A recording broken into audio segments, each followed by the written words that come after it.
അവന്റെ മുഖം നോക്കിയാണ് ഇങ്ങനെ ഇരിക്കുന്നത്.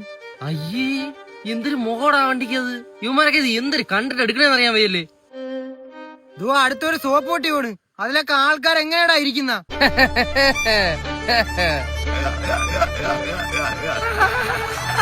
ഒരു വണ്ടിയുണ്ട്, 10 ലക്ഷം രൂപയാണ് അതിന്റെ വില. കണ്ണ് തെറ്റി അതായാലും എടുത്ത് പോക്കറ്റ് ഇട്ടിട്ട് പോകും, അത്രേ ഉള്ളൂ. നമ്മളെ കൊണ്ടുപോയപ്പോനെ ഇന്നലൊരു കാർ വന്നിടിച്ചറാ. ഏതാ എണീക്കാൻ വയ്യാത്ത കളവനെ. പുള്ളി പോയാ? പുള്ളിക്കൊരു ഗുരുവില്ല, വണ്ടി പൊടിഞ്ഞു പോയി. വണ്ടി നീ പറയണ്ട, എനിക്ക് പിടികിട്ടി.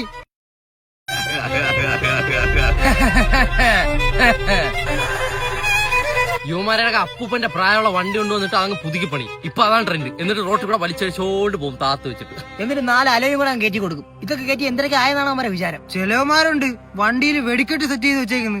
മനുഷ്യന് ചെവിയലാക്കണ്ടേ. തന്തയുടെ പൈസ.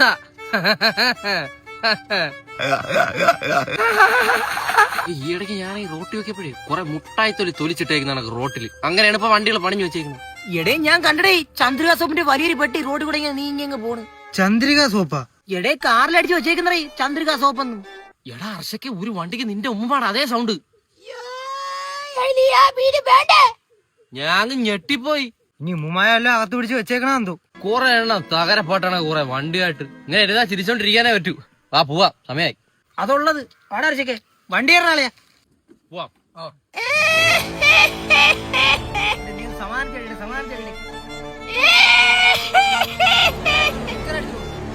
ഞാൻ ബേക്കറി ജംഗ്ഷനിൽ കഴിച്ചപ്പോ ഊരി തെറിച്ചു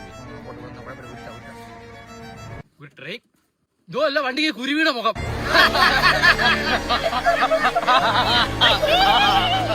ചെലവന്മാരുണ്ടേ. ഒരു വാഴയ്ക്കൊപ്പം കയ്യില്ലെങ്കിൽ മറ്റുള്ളവരെ പറയാൻ ഭയങ്കര നാവാണല്ലേ. അതുള്ളത്